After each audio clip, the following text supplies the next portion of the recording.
అస్మద్గురుభ్యో నమ. శ్రీమతే రామానుజాయ నమ. ఆశ్వీజ మాసం దేవీ శరన్నవరాత్రి మహోత్సవాల్లో భాగంగా ఈరోజు మూడో రోజు అమ్మవారి యొక్క దివ్యమైనటువంటి అలంకరణ అన్నపూర్ణాదేవి. ప్రకృతిలో ఉన్నటువంటి సమస్తమైనటువంటి జీవరాశులన్నిటికీ కూడా ఆహారం అనేది ప్రధానమైనటువంటిది. అన్నం పరబ్రహ్మ స్వరూపంగా భావిస్తారు. అన్నాత్ ప్రాణః జాయతే ప్రాణాన్ మనః శబ్దం స్పర్శ రూపరసగంధా అని మనకి స్మృతివాక్యం కూడా చెబుతుంది. అలాంటి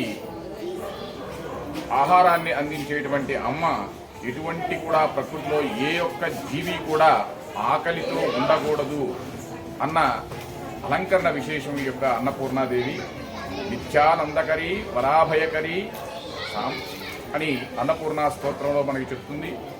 కాబట్టి ఈ రోజున ఆ యొక్క అమ్మవారిని మనం దర్శించుకొని ఎటువంటి కూడా ఈ యొక్క భూమి మీద ఎటువంటి ప్రాణికి కూడా ఆహారానికి కొదువ లేకుండా అమ్మ అనుగ్రహించాలని ప్రతి ఒక్కరిని కూడా అన్నార్తులకు ముఖ్యమైనటువంటిది ఆ యొక్క అలంకరణ. అందరూ కూడా అమ్మవారిని ధ్యానిద్దాం. యాదేవి సర్వభూతేషు మాతృరూపేణ సంస్థిత. నమస్తస్యై నమస్తస్యై నమస్తస్యై నమో నమః.